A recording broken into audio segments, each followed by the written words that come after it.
नमस्कार।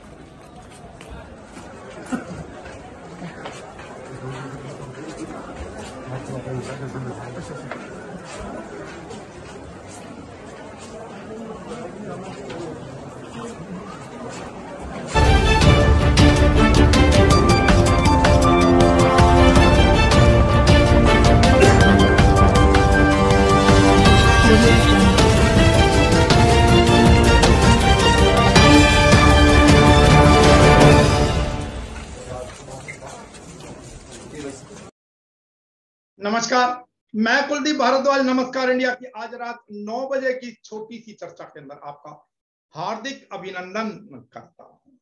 सबसे पहले मैं जानकारी आपको दे दूं कि जो सीबीडीटी है उसने आयकर विवरण अर्थात इनकम टैक्स रिटर्न भरने की अंतिम तारीख, आखिरी तारीख बढ़ा दी है और अब 31 दिसंबर कर दी गई है नई तारीख। अर्थात अब आप अपने इनकम टैक्स रिटर्न 31 दिसंबर तक भर सकते हैं।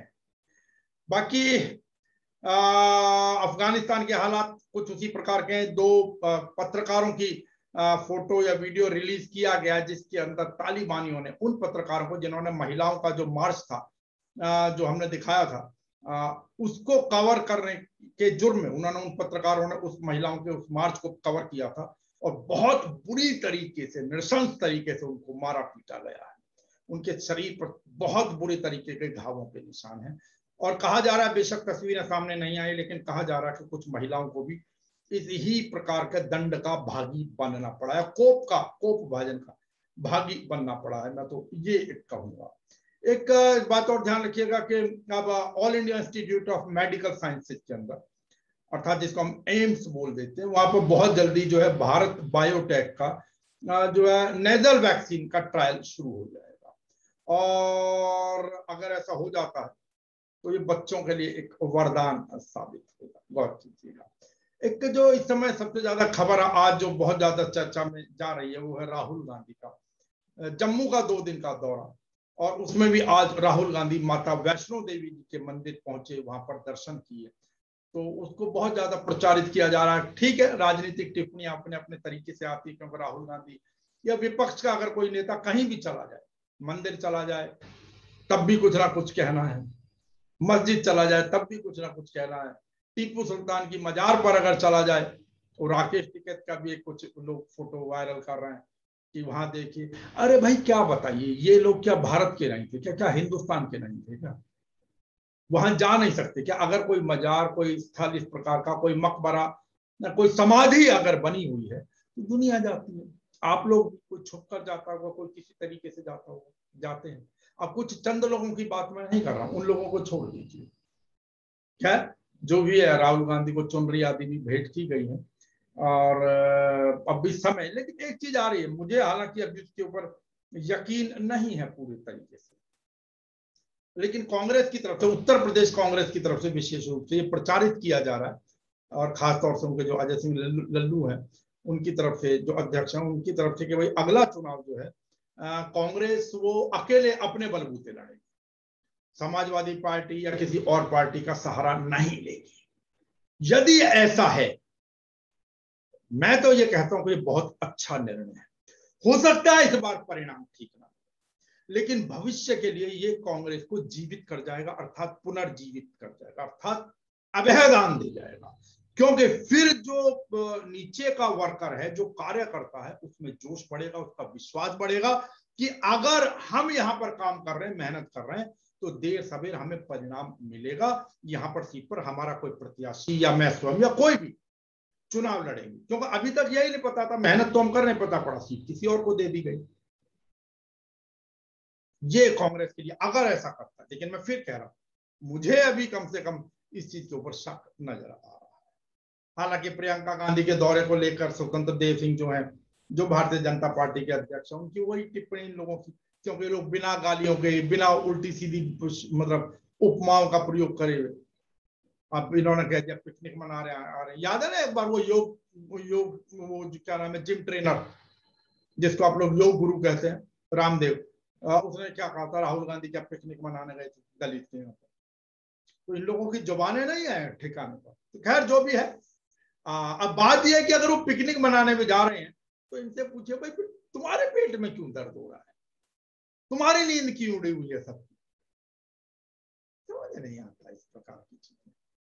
मैंने बहुत देखा है, कई बार व्हाट्सएप पर मैसेज आते हैं, वो लोग चाहे वो राकेश टिकैत के लिए हो या राहुल गांधी के लिए या कुछ भी, झूठे झूठे चुटकुले बनाकर भेजते हैं और अपशब्दों का प्रयोग करते हैं, गालियों का प्रयोग करते हैं। ये जो हमारी मानसिकता में बदलाव आया ना पिछले कुछ समय के अंदर, मैं दावे से कह सकता हूँ ये चीजें अब से पहले नहीं थी, बहुत छुटपुट स्तर पर थी, लेकिन अब तो हम उसको शान बनने समझने लगे। चलिए, और कल जैसे मैंने आपसे चर्चा की, जो मध्य प्रदेश के अंदर जो अब गजट नोटिफिकेशन 23 अगस्त को जो जारी हुआ, उसके अनुसार अब मध्य प्रदेश में लॉटरी और सट्टा लीगलाइज हो रहा है।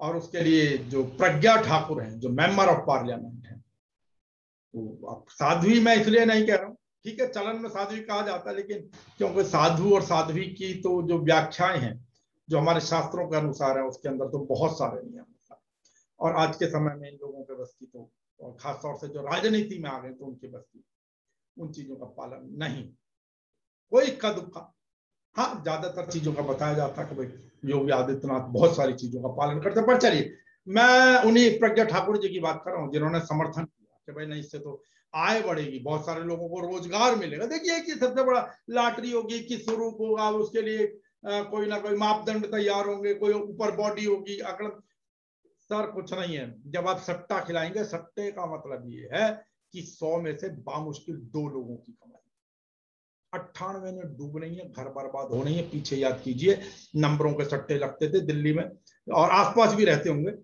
उस समय, लोगों ने वहीं पहले दिन 1 नंबर पर सट्टा लगाते हैं, फिर 2 3, फिर उनको पता है भाई 9 के 9 नंबर उठाइए कोई से, उन पे पहले दिन इतने पैसे, फिर अगले दिन डबल कर दीजिए, तीसरे दिन ट्रिपल कर दीजिए, उस दिन आएगा तो हफ्ते 10 दिन बाद भी खुलाते। तो कुल मिलाकर जब तक लोग सुसाइड करने लगेंगे, घर बर्बाद होने लगेंगे, मकान बिक जाएंगे, तब अमून अंत में क्या होगा कि बेचारी महिलाएं जो हैं वो निकल कर सड़कों पर आएंगी, हाय तौबा मचाएंगी, विरोध प्रदर्शन करेंगी, और उसके बाद।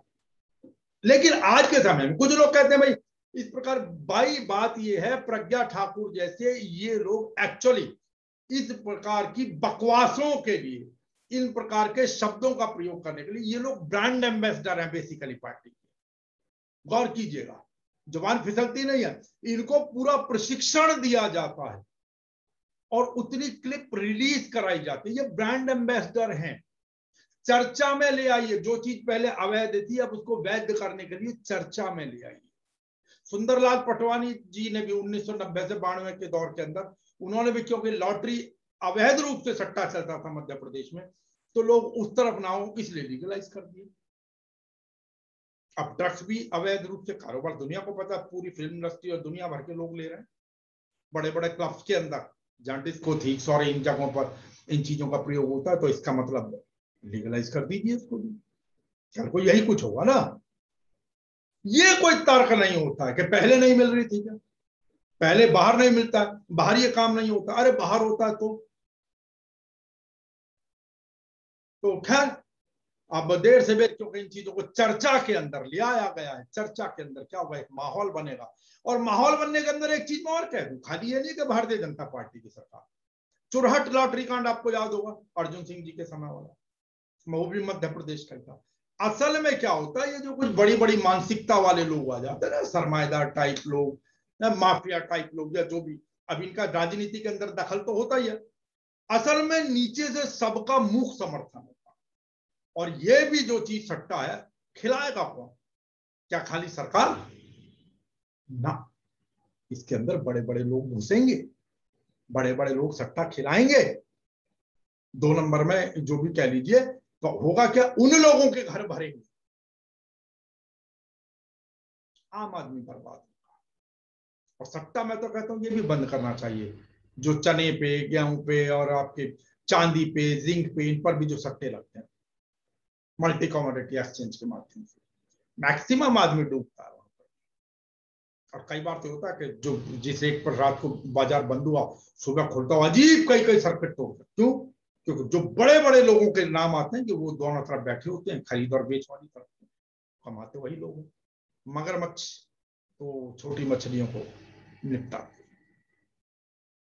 खैर, और दूसरी बात ये जुआ सट्टा जो भी कुछ है, इन जुओं को लीगलाइज, महाभारत में देखा क्या हाल हुआ महाभारत।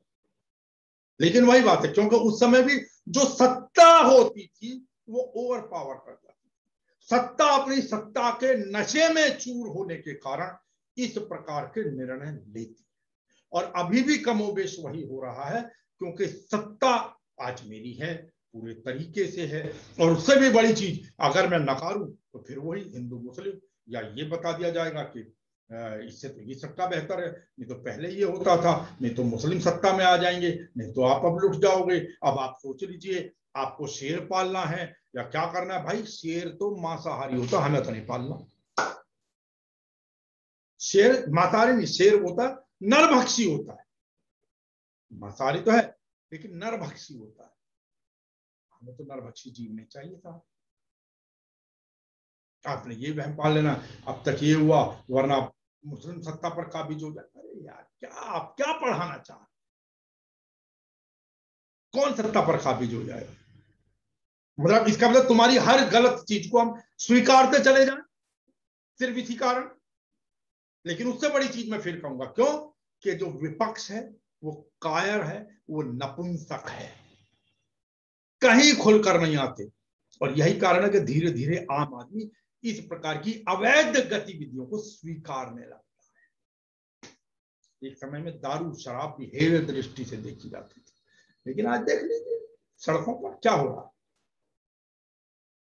सब जो जूस बेचने वाला शाम को बगल में अंडे की रेडी खड़ी हो गई, इधर उधर छुपके छुपा के लेके दारू। एक बार दिल्ली की बात करूं, दिल्ली सरकार ने भी कहा था हम छापे डालेंगे, 2-4 बार किया गया हुआ। लेकिन मुझे बता दीजिए ना, शाम होने के बाद में जो रेहड़ी पर जूस बेच रहा है, जो जूस की दुकानें हैं, मैं सबकी तो नहीं कहता जो बहुत बड़ी दुकानें, लेकिन कुछ छोटी छोटी कुछ दुकानें ऐसी जरूर मिल जाएंगी। और कुछ क्या, मैं कह दूंगा अगर ज्यादातर कि वहां पर दारू पिलाई जा रही है। कौन सी एजेंसी नहीं जानती है? सब जानते हैं, सब जानते हैं, लेकिन सब ने आंख बंद करी होती है, सब गांधारी बने होते हैं, क्योंकि ये 2 नंबर की कमाई।